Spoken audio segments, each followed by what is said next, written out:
क्या क्या हमारे साथ बद्रीपुर में जिन्होंने राजनीति में एक बड़ी छलांग लगाई। न उनके सीट का कोई ठिकाना रहा, न उनके टिकट का कोई ठिकाना रहा, तो वैसे पार्टी में समय बिता करके कोई लाभ नहीं, कोई फायदा नहीं।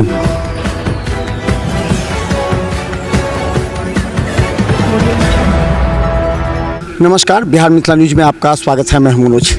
देखिए, राजनीतिक माहौल जब भी बदलता है वो समय और परिस्थिति के अनुसार बदलता है। अभी विधानसभा चल रहा है, लेकिन विधानसभा में कई सवाल अपने अपने क्षेत्र के लोग उठा रहे हैं।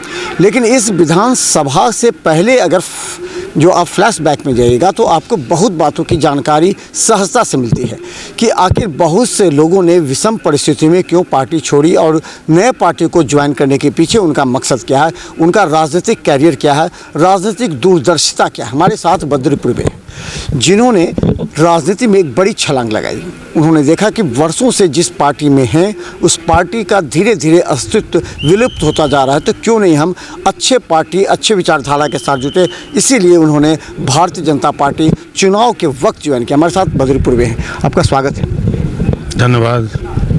आपने एक बड़ी छलांग लगाई थी चुनाव के वक्त। आपने देखा कि शायद ये पार्टी पिछड़ रही है, जिसका हम बहुत दिन से हाथ थामे हुए हैं। बहुत आपको प्रलोभन दिया, बहुत आपको सब्ज बाग दिखाए, लेकिन आपने वक्त पर सही निर्णय लेकर के, क्या निर्णय सही था आपका? एकदम निर्णय सही था।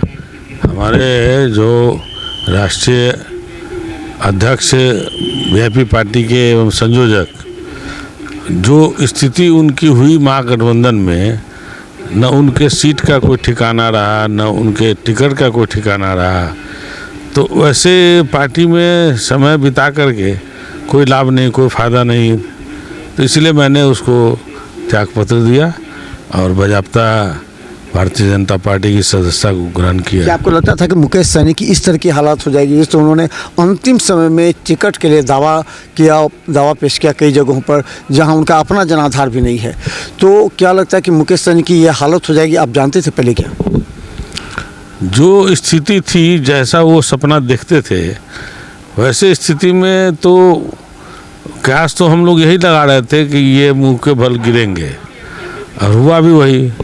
महागठबंधन के जो शीर्ष नेता थे तेजस्वी यादव जी, उन्होंने इनके साथ छल किया और इनको अंत तक घसीटते रह गए, जिसका नतीजा हुआ कि हम लोग भी चुनाव लड़ने से वंचित रह गए।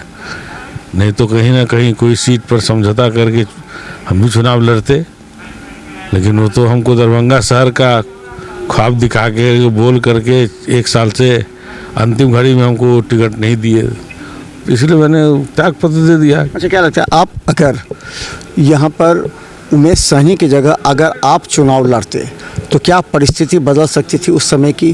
क्योंकि आपका अपना एक बैकग्राउंड है, अपनी एक छवि है, अपनी एक राजनीति पकड़ है। निश्चित फर्क होता। हमारे साथ कम से कम बनिया समाज के जो लोग हैं वो निष्पक्ष कम से कम 70 से 80% वोट हमारे पक्ष में करते, और हमारा अपना अनुमान था, जिस तरह से हमारी तैयारी थी विगत चुनाव से भी, वैसे अपना अनुमान था कि मैं निश्चित चुनाव जीतता, लेकिन टिकट से ही वंचित कर दिया गया तो चुनाव कैसे लड़ते। अच्छा, क्या लगता है कि अब निर्णय लेने के बाद, भारतीय जनता पार्टी ज्वाइन करने के बाद आप लगातार सक्रिय रहे, भारतीय जनता पार्टी के कई कार्यक्रम में आप सक्रिय रहते हैं, तो क्या लगता है कि इसमें आप कैरियर कहाँ तक दिखते हैं? हमें तो चुनाव के समय में जो पार्टी ज्वाइन कराया गया, तो हमें कुछ आश्वासन दिया गया कि कुछ पद मिलेगा, तो हम इंतज़ार में हैं। मिलेगा तो ठीक है, नहीं मिलेगा फिर भी ठीक है। मिले ना मिले भारतीय जनता पार्टी के साथ रहेंगे। हाँ, हम उसके साथ हैं। तो किससे प्रभावित हुए? मोदी जी के आइडियोलॉजी से, योगी जी की आइडियोलॉजी से, किससे प्रभावित हुए? हमारा तो जो ये बिहार की जो स्थिति और मुद्दा है, जो आज के दिन पटना के बाद द्वितीय स्थान दरभंगा को दिया जा रहा है सरकार के द्वारा, ये ज़्यादा हमें प्रभावित कर रहा था कि हमारा दरभंगा बहुत डेवलप कर रहा है, बहुत तेज़ी में डेवलप कर जाएगा, तो क्यों ना हम इस पार्टी के समर्थन में ही रहें। तो इसलिए मैं इस पार्टी के कुछ बिहार के प्रति विचारधारा है, दरभंगा के प्रति जो विचारधारा है, उससे जो है सो हमें खुशी हुई, तो इसीलिए मैंने भारतीय जनता पार्टी के साथ चला आया। अच्छा, आने वाले समय में अभी कई चुनाव होने हैं, संभावित चुनाव, तो क्या लगता है कि पार्टी से कोई कनेक्ट आपकी है, कोई वार्ता चल रही है जो ऊपर के नेता हैं उनसे, या कि स्थानीय नेताओं के सहारे आप ऊपर बात कर रहे हैं?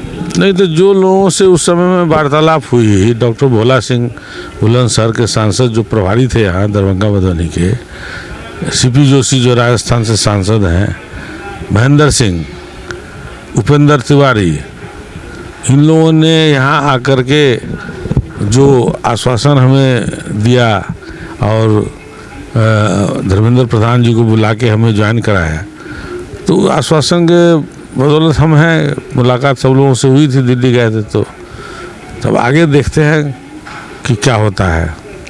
क्या लगता है कि जिस तरह दरभंगा से 10 के 10 सीट जीत गई भारतीय जनता पार्टी, उस हिसाब से अपेक्षा क्या है कि और विकास की, जैसे कि फ्लाईओवर बन रहा है, एयरपोर्ट को और विकसित किया जा रहा है, एम्स बन रहा है, इसके अलावा स्थानीय स्तर पर और कौन सी समस्या है जिससे लेकर के आप कई क्षेत्रों में अगर वोट के प्रतिशत कम हुए, जीविका दीदी के लोग कह रहे कि जी 10,000 रुपया ही वोट दिया, तो क्या 10,000 ही वोट था या फिर मोदी जी की आइडियोलॉजी और विकास का भी वोट था? सब कुछ मिला जुला के था।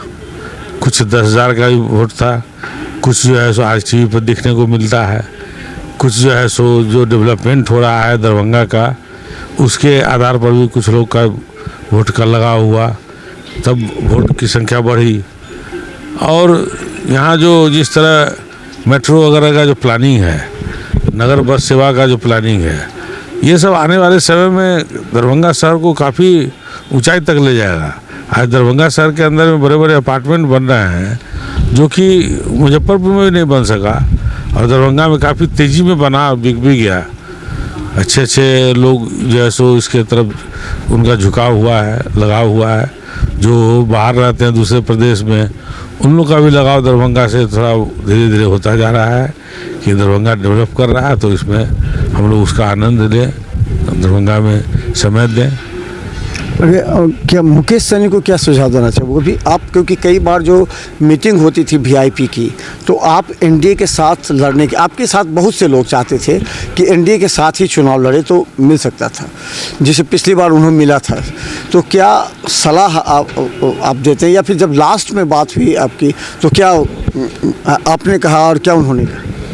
नहीं, हम उनको कोई सलाह न पहले देते थे और न सलाह दे सकते हैं। वो अपने बहुत ही होशियार, बहुत ही बुद्धिमान व्यक्ति हैं, तभी वो जीरो से हीरो तक गए हैं, तो हम उनको क्यों सलाह दें? वो खुद पार्टी के निर्माता है, खुद अपने बल पे पार्टी चलाते हैं, तो हम उनको क्यों सलाह दें और वो हमारी सलाह को क्यों मानेंगे? उनकी पार्टी का भविष्य क्या देखते हैं आप? अब हम ये कैसे कहें, वो तब वो देखेंगे ना, हम तो उस पार्टी में है नहीं। भविष्य मतलब लगता है ना कि जैसे भविष्य क्या होगा, जो स्थिति है उसमें भविष्य अंधकार में होगा। ऐसे कहने के लिए लोग लंबा लंबा मार देने से नहीं काम चलता है।